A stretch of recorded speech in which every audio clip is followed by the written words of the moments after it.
بسم اللہ الرحمن الرحیم۔ میری حافظ قرآن بیوی نے تقریباً 200 بچیوں کو قرآن مجید حفظ کروایا تھا، مگر جب اس کی وفات ہوئی تو روز اس کی قبر پھٹ جاتی اور اس کی قبر سے دھواں نکلتا۔ میں ہر روز اپنی بیوی کی نئی قبر بنوا کر آتا۔ لوگ پوچھتے کہ اس نے ایسا کون سا گناہ کیا تھا جس کی اسے یہ سزا مل رہی ہے۔ میں نے اپنی ساس اور سالی سے پوچھا تو میری سالی روتی ہوئے مجھے اپنے کمرے میں لے گئی اور کمرے کا دروازہ بند کر کے اس نے مجھے ایک ایسی چیز دکھائی کہ میرا کلیجہ منہ کو آ گیا، کیونکہ میری شادی کو تقریباً 5 سال گزر گئے تھے اور میری بیوی نہایت ہی حسین اور نیک سیرت تھی۔ ان 5 سالوں میں اس نے مجھے کبھی کوئی شکایت کا موقع نہیں دیا تھا۔ میری بیوی حافظ قرآن تھی اور شادی سے پہلے اس نے 200 بچیوں کو قرآن مجید حفظ کروایا تھا، جس کی وجہ سے مجھے ہر وقت یہی سوچ کر خوشی ہوتی تھی کہ میری بیوی کی صرف دنیا ہی نہیں بلکہ آخرت بھی آسان ہوگی اور وہ یقیناً میرے بچوں کی بھی اچھی ہی تربیت کرے گی۔ ہم دونوں میاں بیوی کو بچوں کا بھی بہت شوق تھا، مگر شادی کو اتنا وقت گزر جانے کے بعد بھی ہماری اولاد نہیں ہوئی تھی۔ اب میں مایوس سا ہونے لگا تھا اور ایسے موقع پر عموماً لڑکیاں سب سے پہلے نا امید اور دل برداشتہ ہونے لگتی ہیں، مگر میری بیوی اپنی اداسی ظاہر نہیں کرتی تھی اور صبر سے وقت گزار رہی تھی۔ پھر شادی کے اتنے سال بعد اللہ کو میری بیوی کا صبر پسند آ ہی گیا اور ہمیں اولاد کی خوشخبری ملی۔ میں ان دنوں بہت زیادہ خوش تھا اور اپنی بیوی کا بہت ہی زیادہ خیال رکھ رہا تھا، کیونکہ ڈاکٹر کا کہنا تھا کہ میری بیوی کو بہت زیادہ احتیاط کی ضرورت ہے۔ میرا بس نہیں چل رہا تھا کہ میں اپنی بیوی کو بستر سے نیچے پاؤں بھی رکھنے دوں۔ ہماری بہت زیادہ احتیاط اور دعاؤں کی وجہ سے اللہ نے ہمیں صحت مند اور پیارا سا بچہ عطا کیا، مگر بچہ پیدا ہوتے ہی میری بیوی کی طبیعت ایک دم خراب ہو گئی۔ میں نے ایسا تو بالکل نہیں سوچا تھا کہ بچہ ہوتے ہی میں اپنی بیوی کو کھو دوں گا۔ اپنی بیوی کی طبیعت کا سن کر میں نے اللہ سے اس کی زندگی کی بہت دعائیں مانگی، مگر میری دعائیں رد ہو گئیں اور میری بیوی اللہ کو پیاری ہو گئی۔ میں غم سے بے حال ہو رہا تھا۔ سب جاننے والے میرے لیے افسوس کا اظہار کر رہے تھے اور میں غم زدہ سا ایک کونے میں بیٹھا ہوا تھا۔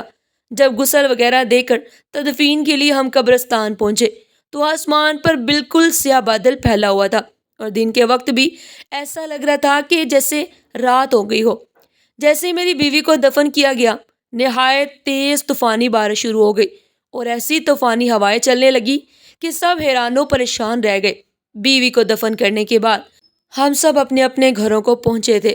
مجھے ایسا لگ رہا تھا جیسے موسم بھی میرے ساتھ میری بیوی کی موت کا غم منا رہا ہو۔ رات دیر تک طوفانی بارش ہو رہی تھی۔ میرا بچہ فی الوقت میری بیوی کے گھر والوں نے سنبھالا ہوا تھا اور وہ لوگ بھی میرے گھر پر ہی رہ رہے تھے، اس لیے میں بھی بچے کی طرف سے بے فکر ہو کر اپنے کمرے میں اکیلا بیٹھا اپنی بیوی کو یاد کرتا اور اسے یاد کرتے کرتے میری آنکھ لگ جاتی۔ صبح کے قریب میں نے خواب میں دیکھا کہ میری بدحال سی بیوی بہت بری طرح زار و قطار ہو رہی ہے۔ اپنی بیوی کو اتنی برا روتا دیکھ کر میں تڑپ اٹھا تھا اور اسی وقت میری آنکھ کھل گئی۔ باہر طوفانی بارش اور ہوائیں اب تھم چکی تھی اور آسمان بھی صاف ہو چکا تھا۔ اب مجھے وہ خواب پریشان کر رہا تھا۔ میں نے ہمیشہ اپنی بیوی کو ہنستے اور مسکراتے ہی دیکھا تھا۔ اس کا اس طرح رونا خواب میں بھی مجھے گھبراہٹ میں مبتلا کر گیا۔ میں نے گھڑی پر وقت دیکھا تو فجر کا وقت تھا۔ میں نے اٹھ کر فجر کی نماز ادا کی اور اپنی بیوی کی مغفرت کی دعا کرنے لگا۔ ویسے تو مجھے پورا یقین تھا کہ میری بیوی جیسی نیک صفت نمازی اور حافظ قرآن عورت کو اللہ نے قبر کی تنگی سے بھی نجات دے دی ہوگی۔ میں نے دعا کے بعد اٹھ کر کمرے سے باہر جھانکا تو سب لوگ نماز پڑھنے میں مصروف تھے۔ میں نے اپنے بیٹے کا پوچھا تو میری بیوی کے بھائی نے مجھے بچہ لا کر دیا۔ وہ سکون سے سو رہا تھا۔ میں مطمئن ہو گیا اور کتنی دیر اپنے بیٹے کو سینے سے لگا کر ہی بیٹھا رہا۔ اپنے بچے کو پیار دے کر میں گھر سے نکل کر سیدھا قبرستان پہنچ گیا۔ میں اپنی بیوی کے لیے قرآن پڑھنا چاہ رہا تھا اور کچھ رات والے طوفان کے بعد میں اس کی قبر کی حالت کا بھی اندازہ لگانا چاہ رہا تھا۔ میں قبرستان پہنچ کر اپنی بیوی کی قبر کے پاس پہنچا تو اس کی قبر کی حالت دیکھ کر میرے تو رونگٹے کھڑے ہو گئے تھے۔ میرا دل ڈر سے پھٹنے والا ہو رہا تھا، کیونکہ جس عورت کو میں نیک اور جنتی سمجھ رہا تھا اس کی قبر پر ایسا عذاب آیا ہوا تھا کہ مجھ جیسا مضبوط سا مرد بھی اندر تک ہل گیا تھا۔ میری بیوی کی قبر پھٹی پڑی تھی اور اس میں سے دھواں نکل رہا تھا۔ وہاں اتنی تپش تھی کہ میرا وہاں کھڑا ہونا محال ہو گیا تھا، اتنا مشکل ہو گیا تھا۔ کوئی مزدور بھی میری بیوی کی قبر بنانے کو رضامند نہیں ہو رہا تھا۔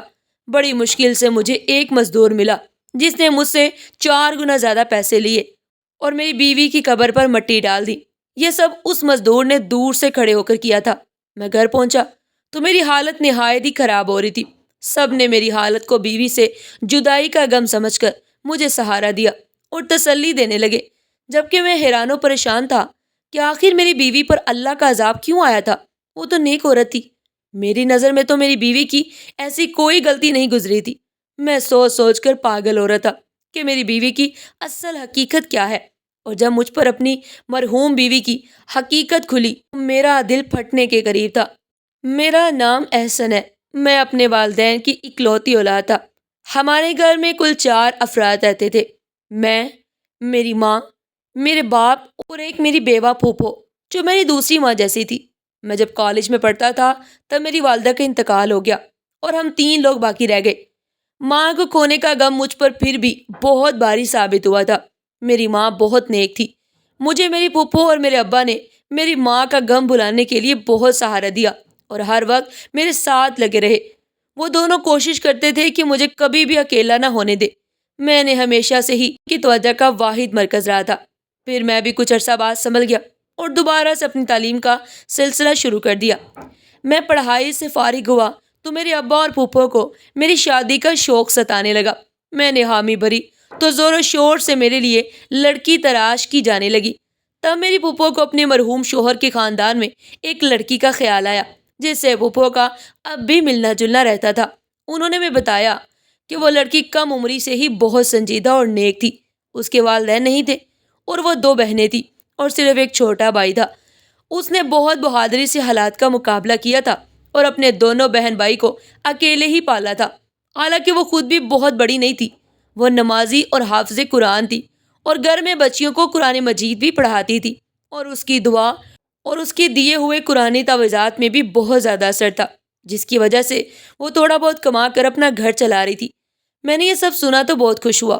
میں نے اسے دیکھے بنا ہی اس کے لیے حامی بھر لی اور پھوپھو نے پہلی فرصت میں ہی اس کے خاندان کے بڑوں سے مشورہ کر کے میرا رشتہ اس لڑکی سے طے کر دیا۔ جلد شادی بھی طے کر دی۔ میرا رشتہ طے ہوا تو میری بیوی نے یہی شرط رکھوائی کہ وہ بعد میں بھی اپنی بہن کی شادی ہونے تک اور بھائی کی تعلیم پوری ہونے تک ان دونوں کی مالی امداد کرتی رہے گی۔ مجھے اس بات سے کوئی اعتراض نہیں تھا، بلکہ میں نے سوچ لیا تھا اگر مجھ سے بھی کوئی مدد ہو سکی تو کر دیا کروں گا۔ میں نے اپنی بیوی کو دیکھا تو اس کا دیوانہ ہو گیا۔ وہ نہ صرف اچھی سیرت کی مالک تھی بلکہ بہت ہی زیادہ حسین بھی تھی۔ اس کے ساتھ چند دن رہ کر ہی میں اس کے بہت قریب ہو گیا تھا۔ وہ ہمیشہ دوسروں کی مدد کرنے کو تیار رہتی۔ میری بیوی عین میری پھوپھو کی بتائی باتوں جیسی ہی تھی۔ اس نے مجھے کبھی کوئی پریشانی نہیں دی اور میرے آرام و سکون کا بھی خیال رکھتی تھی۔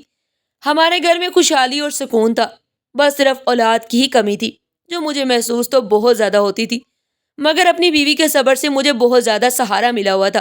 ہماری شادی کے 2 سال ہی میرے ابا وفات پا گئے۔ اپنے باپ کی وفات اور اپنی بے اولادی نے مجھے بہت زیادہ بے سکون کر دیا تھا اور میرے اندر صبر اور شکر ختم ہونے لگا تھا۔ ایسے میں میری بیوی تھی جو مجھے ہر وقت اللہ کی مہربانیاں اور نعمتیں یاد دلاتی تھی۔ وہ مجھے صبر کی تلقین کرتی رہتی۔ میں حیران تھا کہ وہ ایک لڑکی ہو کر مجھے حوصلہ دیا کرتی، حالانکہ ہمارے خاندان والوں نے ہمارا جینا محال کر رکھا تھا کہ ہماری اولاد کیوں نہیں ہو رہی، اور میری پھوپھو تو اٹھتے بیٹھتی ٹھنڈی آہیں بڑھنے لگی تھی اور میری بیوی کو باتیں سنانے لگی، یوں جیسے یہ سب میری بیوی کے ہاتھ میں ہو۔ میں اپنی پھوپھو کو سمجھا سمجھا کر تھک چکا تھا۔ الٹا وہ ہم دونوں سے ہی لڑنے لگی تھی کہ ہمیں علاج کروانا چاہیے تاکہ ہماری اولاد ہو سکے۔ اسی پریشانی میں وقت گزرتا چلا گیا۔ جب ہماری شادی کو 5 سال ہونے والے تھے تب ہمیں اولاد کی خوشخبری مل ہی گئی۔ ہم تینوں جیسے پھر سے جی اٹھے تھے۔ میں نے اور پھوپھو نے میری بیوی کا بہت خیال رکھا اور بہت احتیاط کی تھی۔ میرا بیٹا ٹھیک ٹھاک اور صحت مند پیدا ہوا تھا، لیکن میری بیوی کی طبیعت بگڑ گئی اور وہ موت کے منہ میں چلی گئی۔ یہ سب بہت اچانک ہوا تھا اور میں اس صدمے کے لیے بالکل بھی تیار نہیں تھا۔ اپنے بچے کی تربیت کے حوالے سے میں نے اور میری بیوی نے مستقبل کے بہت منصوبے بنائے ہوئے تھے، مگر موت کسی کے ارادوں اور مرضی کی محتاج کب ہوتی ہے؟ جس کا جب وقت آ جائے اسے اللہ کے پاس لوٹ کر ہی جانا پڑتا ہے۔ مگر اپنی بیوی کی قبر کی اتنی بری حالت اور اس پر آیا عذاب مجھے دچکا پہنچا گیا تھا۔ ہر مشکل حال میں بھی میں نے اپنی بیوی کو صبر و شکر کرتے ہی دیکھا تھا۔ مجھے ڈھونڈنے سے بھی کوئی خامی نظر نہیں آتی۔ میں اتنا تو جانتا تھا کہ اللہ ناانصافی نہیں کرتا۔ ایسا تو ہو ہی نہیں سکتا کہ میری بیوی کے حقیقی اعمال سے اللہ ناواقف ہو۔ مجھے حیرت اور صدمہ تھا کہ میں اتنا عرصہ اپنی بیوی کے ساتھ رہ کر بھی اسے جان نہیں پایا تھا۔ مجھے دکھ یہ بھی تھا کہ اگر میری بیوی کوئی گناہ کر بھی رہی تھی تو کاش مجھے پہلے پتہ چل جاتا، تاکہ میں اسے اس گناہ سے روک لیتا اور اس عذاب سے بچا لیتا۔ میں پچھتاوے میں مبتلا تھا۔ گھر میں ان دنوں کیا چل رہا تھا اور میرا بیٹا راتوں کے وقت کون سنبھال رہا تھا، مجھے کوئی بھی خبر نہیں تھی۔ میں بس اپنی مرحوم بیوی کے لیے بے چین رہتا تھا اور اللہ سے اس کی مغفرت کی دعا کرتا رہتا۔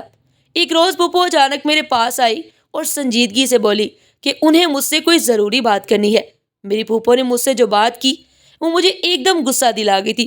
میری بیوی کو مرے ابھی بمشکل 15-20 دن ہی ہوئے تھے کہ میری پھپھو میری دوسری شادی کروانا چاہ رہی تھی۔ میں پھپھو سے ناراض ہونے لگا کہ انہیں میری مرحوم بیوی کا کم از کم احترام تو کرنا چاہیے اور کم سے کم اتنی جلدی مجھ سے شادی کی بات نہیں کرنی چاہیے تھی، جبکہ میں ابھی صدمے میں تھا۔ پھپھو نے صبر و تحمل سے میری ناراضگی دیکھی اور پھر مجھ سے کہنے لگی کہ وہ بوڑھی ہو گئی ہیں، اس لیے مجھے یا میرے بیٹے کو نہیں سنبھال سکتی۔ انہیں بھی میری بیوی کی موت کا دکھ تھا۔ جب میں نے پھپھو کی ان باتوں کا کوئی بھی اثر نہ لیا تو پھپھو نے مجھ سے کہا کہ ٹھیک ہے، تم اپنا بیٹا خود سنبھالو یا پھر اپنا بیٹا اسی کو دے دو جو اسے دن رات ماں کی طرح سنبھال رہی ہے۔ میں پھپھو کی بات پر حیران ہوا تھا کہ میرا بیٹا کون سنبھال رہا تھا، کیونکہ میرے اندازے کے مطابق تو میرے بیٹے کو پھپھو ہی سنبھال سکتی تھی۔ مگر جب میں نے یہی سوال پھپھو سے کیا تو ان کے جواب نے مجھے بالکل لاجواب کر دیا تھا۔ پھپھو نے بتایا کہ میرے بیٹا اتنے روز سے میری مرحوم بیوی کی چھوٹی بہن سنبھال رہی تھی، پھر وہ چاہتی تھی کہ میں اپنی بیوی کی چھوٹی بہن سے نکاح کر لوں تاکہ میرے بیٹے کو ماں کا پیار ملتا رہے اور ہمارا گھر بھی سنبھلا رہے گا۔ میں پھپھو کی بات ماننے کو تیار نہیں ہو رہا تھا۔